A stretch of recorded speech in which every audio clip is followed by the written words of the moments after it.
And I don't think there's a member or an individual out here that's not going to remember where they were on that day when they heard the news that the Twin Towers were attacked.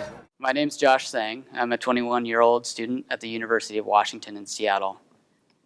During the week of September 11th, 2002, I spent a good amount of time touring New York City, and more specifically Ground Zero.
Never forget. Be proud, very proud of you, your brother and sister, the people here, the people gone. One minute at a time.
I had came down to Ground Zero, and I was predominantly helping in the relief effort with recovery. In my case, only found 3 persons that were still alive, but the rest of my story is pretty much gruesome.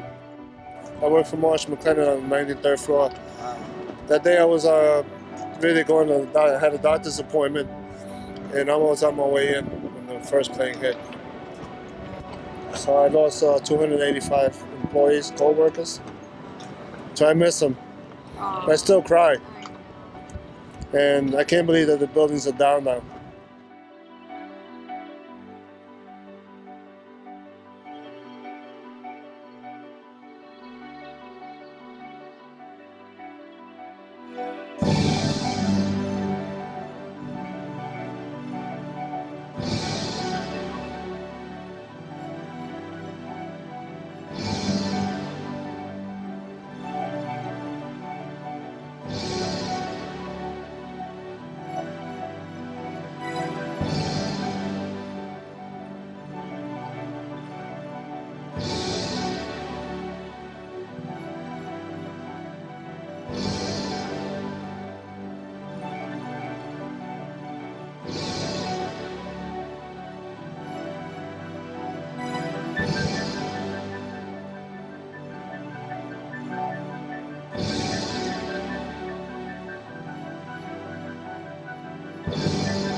I think the one thing I got out of visiting New York during September 11, 2002 was the fact that it was probably one of the most essential learning experiences I've had so far. It was learning from other people and learning from such a hard-hit environment, and just being able to experience the emotions and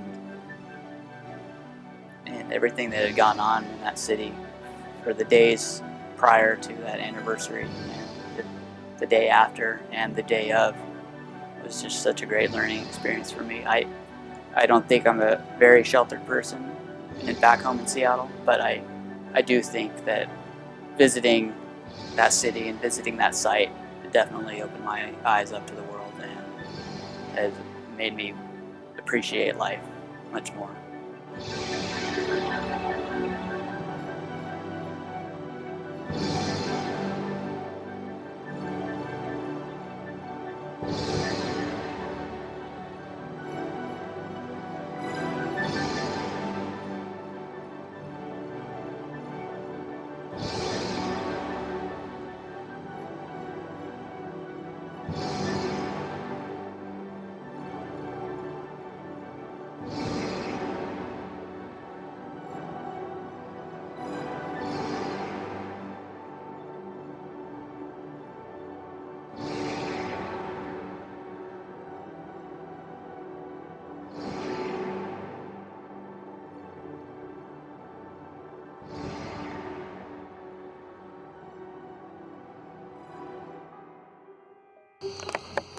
Never forget.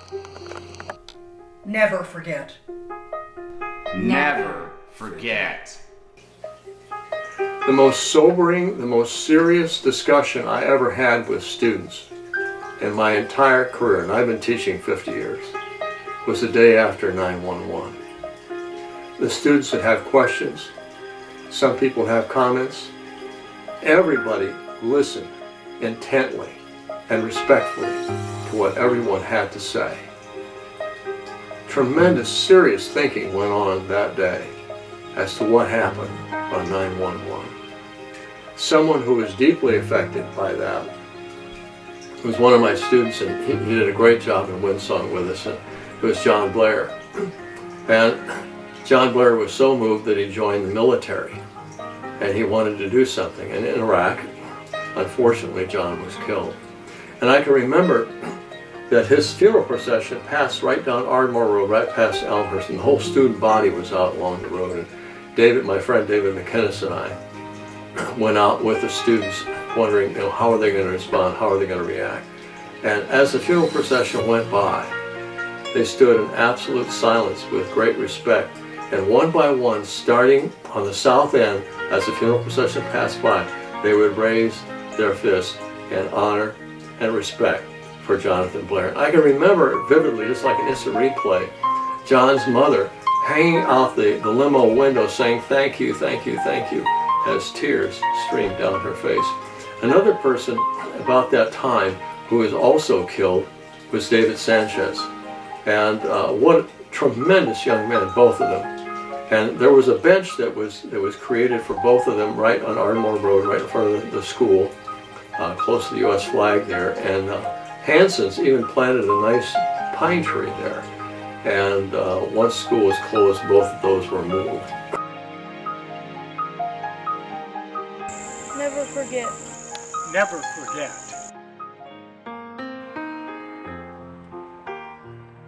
9/11 and Patriot Day means a lot. You know, for me, I was an undercover officer at the time, and I was actually training at the time, and was really glued to a TV the whole time, and wondering what everybody back here on the department was doing, and had a lot of contact with people at the time. And when you're sitting there watching that, and you're watching it unfold, your concern, at least for my concern, was for my own town, and to figure out what I could do to get home and make sure things were okay. And I was quickly reassured that everything at home was fine. And I actually, my oldest sister, her husband has family in New York, and so we were actually blessed to be able to reach them, and they were far enough away that they weren't affected. But I saw the shift in law enforcement at the time and what was happening at the time, and really gelled law enforcement. And I enjoyed the fact of the matter that it brought law enforcement closer together. And I see that to this day, even with civil unrest, and that we watch what's happening in Afghanistan today, and I see it brings law enforcement closer together because it gives us the mindset that we need to protect our community better, have community engagement, and talk to our community about what's happening where they are, and not to be overly affected by what's happening nationally or internationally, but to keep our community gelled together and to galvanize relationships. So I'm very thankful for our military families, especially those who are on police departments and have to leave their families, and I just want them all to know that we're here to make sure your family stays safe while you're away protecting our country and taking care of our liberties here. And I want to thank all of our military families for doing that for us.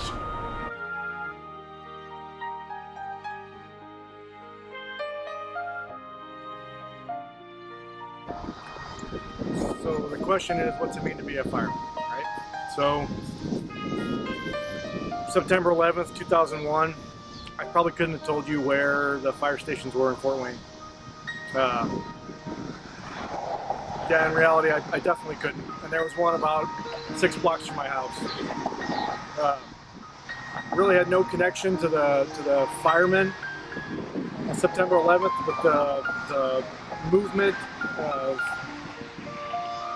the feeling of needing to give something back to the community was overwhelming.